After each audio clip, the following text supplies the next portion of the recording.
आणखी खूप ठिकाणी पाऊस सुरू होणार आहे। 7ला आणखीन बराच भाग व्यापणार आहे। 8ला दररोज परत वाढणार आहे। 9ला आणखीन बऱ्याच ठिकाणी जाणार आहे। 10ला जाणार आहे, 11ला जाणार आहे, 12ला जाणार आहे।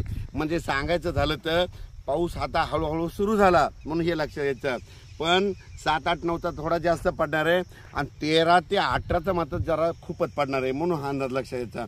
ज्यांच्या शेतकऱ्याचं शेत दुरुस्त करायचे राहिले असेल, तुम्ही अनेक 2-3 दिवस राहिले, या 2-3 दिवसामध्ये शेत दुरुस्त करून घ्या। पाहू शकता मी हे संपूर्ण असं शेत सगळं दुरुस्त केलंय। आता थोडा पाऊस पडला आणि रान आंधळ झालं की लगेच पेरणीला सुरुवात करणार आहे। आणि ज्यांना असं म्हणजे रान आंधळ नसलं झालं तर तुम्ही पेरणीची नंतर पेरू शकता। ज्यांच्या जमिनीमध्ये ओल आहे तुम्ही पेरू शकतात हे देखील सांगू इच्छितो।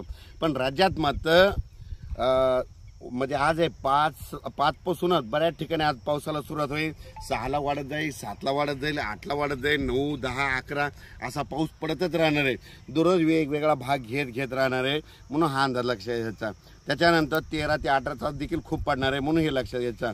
आणि माझी सर्वांना विनंती आहे, कापूस लागवड करत असाल तर तुम्हाला एक सांगू इच्छितो, मी स्वतः कापूस लागवड करणार आहे। यावर्षी 3x1 अंतर आहे।